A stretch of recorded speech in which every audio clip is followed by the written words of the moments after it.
Hello everyone, आज का जो हमारा टॉपिक है वो है electric field due to point charge. ठीक है, आज हम पढ़ने वाले हैं कि पॉइंट चार्ज की वजह से जो इलेक्ट्रिक फील्ड लगता है उसके बारे में हम पढ़ने वाले हैं।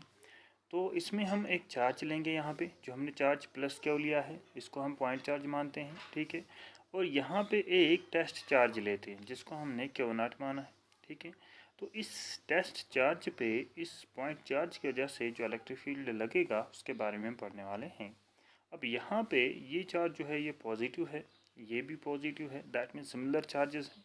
तो सिमिलर चार्जेस हैं तो होगा क्या, यहाँ फोर्स ऑफ रिपल्शन यूज़ होगा और फोर्स लगेगी कुछ इस डायरेक्शन में, यानी ये पॉइंट चार्ज जो है इस टेस्ट चार्ज को क्या करेगा, रिपेल करेगा तो दैट मीन्स इस डायरेक्शन में जाएगा और इस डायरेक्शन में फोर्स लगेगी।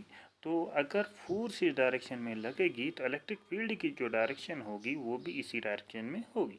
ठीक है, और ये दो जो हैं पॉइंट चार्ज और टेस्ट चार्ज जो हैं ये किसी डिस्टेंस से सेपरेटेड हैं और डिस्टेंस को हमने माना है r। ठीक है, इतना क्लियर। आपके पास एक पॉजिटिव चार्ज था और टेस्ट चार्ज जो है वो भी पॉजिटिव चार्ज है, तो दोनों रिपेल होंगे तो इस डायरेक्शन में जाएंगे और जिस डायरेक्शन में फोर्स लगेगी उस वही डायरेक्शन इलेक्ट्रिक फील्ड का भी होगा। तो यहाँ पे हमारे पास अलग अलग केसेस हैं। यहाँ पे हमने देखा पहले हमारे पास पॉजिटिव चार्ज है जो हमने पीछे केस अभी डिस्कस किया, और ये टेस्ट चार्ज जो ये भी पॉजिटिव है। तो दोनों अगर सिमिलर चार्जेस हैं तो रिपेल होंगे और इस डायरेक्शन में फोर्स लगेगी और इलेक्ट्रिक फील्ड की डायरेक्शन भी यही होगी। ठीक है, और दूसरा केस क्या हो सकता है, दूसरा केस आपका हो सकता है कि यहाँ पे आपके पास क्या होगा, नेगेटिव चार्ज होगा और ये टेस्ट चार्ज जो है ये पॉजिटिव चार्ज ही है। तो यहाँ पे नेगेटिव और ये आपका पॉजिटिव चार्ज, क्योंकि टेस्ट चार्ज पॉजिटिव होता है जो हमने पीछे डिस्कस किया हुआ है। तो यहाँ पे क्या होगा, यहाँ पे अपोजिट चार्जेस हैं तो क्या होगा, फोर्स ऑफ अट्रैक्शन लगेगा। तो ये पॉइंट चार्ज जो है ये टेस्ट चार्ज को क्या करेगा, अट्रैक्ट करेगा और फोर्स इस डायरेक्शन में लगेगी। अब अगर फोर्स इस डायरेक्शन में लगेगी तो इलेक्ट्रिक फील्ड की डायरेक्शन भी यही होगी। ठीक है, इतना क्लियर हुआ। आगे फर्दर हम देखते हैं इसका। तो इसकी डेरिवेशन हम देखें तो अकॉर्डिंग टू कूलम्स लॉ क्या कहता है कि फोर्स जो है वो किसके बराबर होता है, q naught upon 4 pi epsilon naught r square. ठीक है, क्यू जो पॉइंट चार्ज था वो फोर्स लगा रहा है किस पे, इस क्यू नॉट पे। ठीक है, तो ये दो चार्जेस थे, इन दोनों चार्जेस के बारे में हमने पीछे पढ़ा। तो फोर्स किसके बराबर, q naught upon 4 pi epsilon naught r square आपका डिस्टेंस रहा। ठीक है, और ये हमारी फर्स्ट इक्वेशन है। सेकंड इक्वेशन हमारी क्या है, सेकंड इक्वेशन है कि हमने पढ़ा कि इलेक्ट्रिक फील्ड जो है वो किसके बराबर होता है, फोर्स पर यूनिट चार्ज।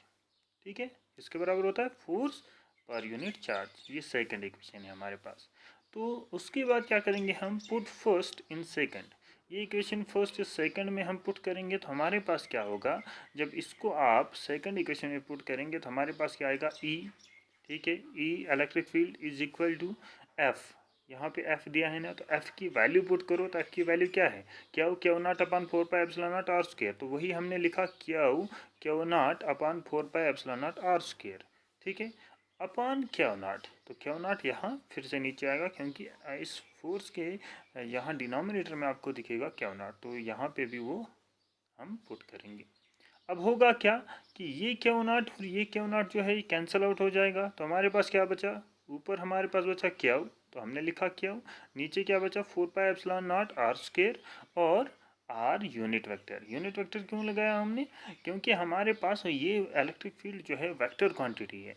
तो यहाँ पे हम यूनिट वेक्टर लगा सकते हैं, ये हमें डायरेक्शन बताएगा कि किस डायरेक्शन में इलेक्ट्रिक फील्ड लग रही है, जो कि हमने पीछे देखा। आपने एक चार्ज लिया, ठीक है, और एक टेस्ट चार्ज लिया था, और ये यहाँ पे प्लस क्यू चार्ज अगर है तो इसको रिपेल करेगा तो इस डायरेक्शन में जाएगा। तो मान लो अगर इसको ओ माना आपने, इसको पी माना, तो अलोंग ओ पी आप बता सकते हो कि along O P electric field की डायरेक्शन है। ठीक है, तो ये था electric field due to point charge, एक पॉइंट चार्ज की वजह से जो इलेक्ट्रिक फील्ड लगी। अब हम फर्दर देखेंगे कि इलेक्ट्रिक फील्ड जो ग्रुप ऑफ चार्जेस की वजह से लगेगी उसको हम डिस्कस करते हैं। तो यहाँ पे हम अब डिस्कस करेंगे electric field due to group of charges. ठीक है, अब पीछे हमने पढ़ा एक चार्ज की वजह से लगा, अब यहाँ पे बहुत सारे चार्जेस हैं। सबसे पहले हम देखेंगे क्या वन हमारे पास है पॉइंट चार्ज, और ये आपका टेस्ट चार्ज। ठीक है, यहाँ पे क्या होगा कि ये क्या वन जो है पॉजिटिव है, तो क्या होगा, ये इसको रिपेल करेगा तो इसकी फोर्स यहाँ लगेगी, तो इलेक्ट्रिक फील्ड की डायरेक्शन भी यही होगी। ठीक है, फिर हम Q2 को देखें तो Q2 इस पे जब फोर्स लगाएगा तो इस डायरेक्शन में फोर्स लग रही है, तो इलेक्ट्रिक फील्ड की डायरेक्शन ये आएगी, यानी E2 की डायरेक्शन ये आने वाली है। फिर Q3 को देखें तो Q3 इस पे फोर्स लगाएगा तो इस डायरेक्शन में आएगा, तो E3 की डायरेक्शन इस यहाँ होगी। ठीक है, और इनके जो पोजीशन वेक्टर होंगे वो R1, R2, R3 होंगे। ठीक है, अब इसका डेरिवेशन हम देखेंगे। तो इसका जो डेरिवेशन है वो क्या होगा, आपने पीछे सुपरपोजिशन प्रिंसिपल पढ़ा, वहाँ आपने इलेक्ट्रिक फोर्स के बारे में पढ़ा और आपने सब फोर्सेस को फिर क्या किया था, सम अप किया था। ठीक है, उनका सम्मेशन किया था। वो यहाँ पे भी वही होने वाला है। आपका जो इलेक्ट्रिक फील्ड है वो किसके बराबर होगा, वो होगा E1 plus E2 plus E3 goes to En, यानी जितने आपके पास चार्जेस हैं उतनी इलेक्ट्रिक फील्ड की डायरेक्शंस होंगी और उन सबको सम अप आपको करना पड़ेगा।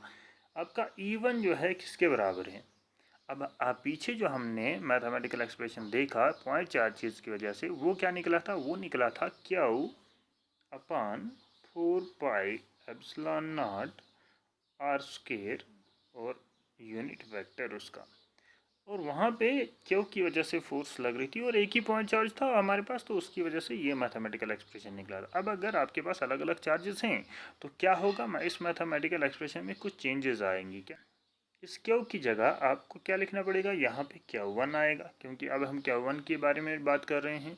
तो Q1 upon 4 pi epsilon not same, और R स्क्वायर की जगह क्या आएगा, उसका पोजीशन वेक्टर किसका, Q1 का, तो उसका पोजीशन वेक्टर क्या आया था, R1, तो R स्क्वायर होता है तो R1 का स्क्वायर आएगा और R1 का यूनिट वेक्टर। सिमिलरली उसी तरीके से E2 का भी आएगा, क्या, Q2 upon 4 pi epsilon not R2 का स्क्वायर और R2 का यूनिट वेक्टर। उसी तरीके से Q3 upon 4 pi epsilon not R3 का स्क्वायर और R3 का यूनिट वेक्टर, और गोज़ टू En, यानी जहाँ तक आपके पास चार्जेस हैं वहाँ तक आपको जाना पड़ेगा। तो En क्या आएगा, Qn upon 4 pi epsilon not Rn का स्क्वायर और Rn का यूनिट वेक्टर। ठीक है, अब क्या करेंगे हम, अब हम इन सब का सम अप जब करेंगे तो क्या आएगा, E इज इक्वल टू, यहाँ पे हमें एक चीज़ कॉमन दिख रही हो, और वो चीज़ कॉमन क्या है, वो है 1/4 पाई एप्सिलॉन नॉट। ठीक है, तो इसको बाहर निकाल दें क्योंकि ये कॉमन है, जैसे हमने सुपरपोजिशन प्रिंसिपल में निकाला था, तो ये कॉमन है तो इसको बाहर निकाल दूँ। फिर बचा क्या, बचा हमारे पास इस E1 में अगर हम देखें यहाँ क्या बचेगा, क्या 1/4 पाई एप्सिलॉन नॉट बाहर निकला तो अंदर क्या बचा, Q1 अपान R1 का स्क्वायर, ये Q1 बचा और ये R1 का स्क्वायर बचा और ये R1 का यूनिट वेक्टर, तो वही लिखा मैंने, Q1 अपान R1 का स्क्वायर, R1 का यूनिट वेक्टर। फिर इस E2 में देखें यहाँ क्या बच रहा है आपका, यहाँ हमें बच रहा है Q2 R2 का स्क्वायर, R2 का यूनिट वेक्टर। ठीक है, Q2 अपान R2 का स्क्वायर, R2 का यूनिट वेक्टर। सिमिलरली उसी तरीके से E3 में आपका क्या होगा, Q3 अपान R3 का स्क्वायर, R3 का यूनिट वेक्टर, और गोज़ टू Qn Rn का स्क्वायर, Rn का यूनिट वेक्टर।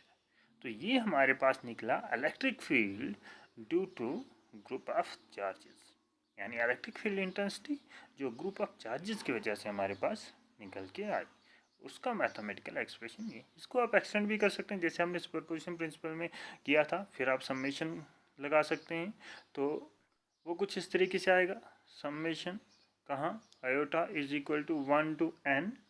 ठीक है, तो यहाँ Q1 Q2 Q3 Qn, ये फिर इस तरीके से आएगा, Q आयोटा अपान R आयोटा का स्क्वायर और R आयोटा का यूनिट वेक्टर। ठीक है, अगर नेक्स्ट इसका लिखना होगा तो इस तरीके से आप इसको लिख सकते हैं, अदरवाइज़ आप यहाँ तक भी इसको छोड़ सकते हैं। तो ये था हमारे पास electric field intensity due to point charge और electric field intensity due to group of charges.